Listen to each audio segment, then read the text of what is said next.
C'est l'heure de la chronique à présent. Burkina Faso, procès Thomas Sankara, prison à vie de Blaise Compaoré, Gilbert Diendéré et Hyacinthe Kafando, des injusticiables autrefois condamnés aujourd'hui. Dans la vie, il ne faut jamais dire jamais. Procès Thomas Sankara, suivant le regard du jour de Issa Badini dans la chronique Business 24.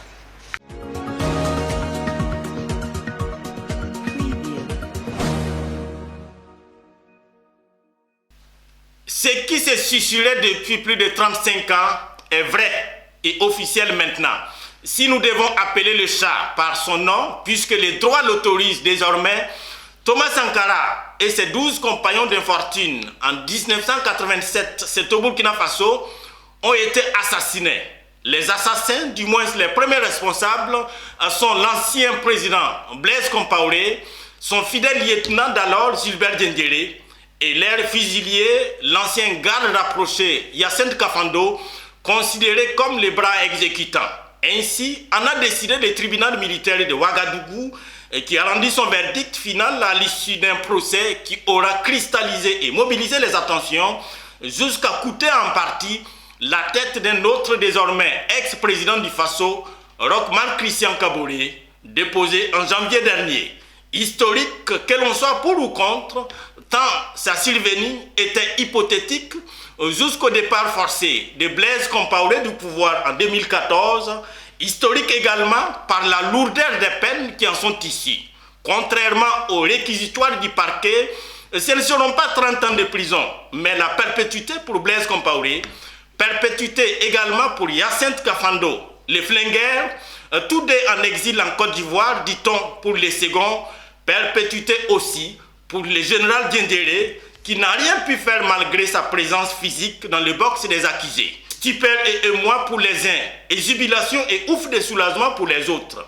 Ce verdict, s'il y a appel, ce ne sera certainement pas du fait de la veuve de Thomas Sankara, que de mépris, que du déni, que de rejet à l'endroit de cette dame dont le ciel et le soleil lui ont été froidement arrachés un certain 15 octobre 1987, mais que d'endurance et de témérité pour en arriver à cette issue 35 ans plus tard. Son époux, le leader de la révolution, serait certainement fier d'elle et pourquoi pas pourra reposer maintenant dans sa tombe, même si l'on ne sait véritablement où.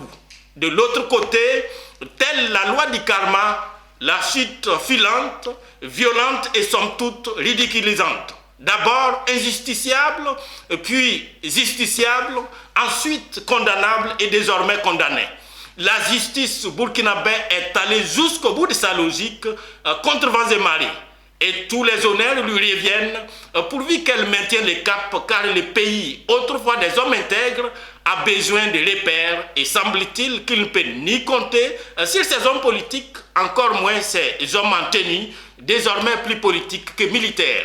Quant à Blaise Compaoré, suivant l'adage qui dit que lorsqu'un canari rempli d'eau se casse sur votre tête, autant se laver en même temps.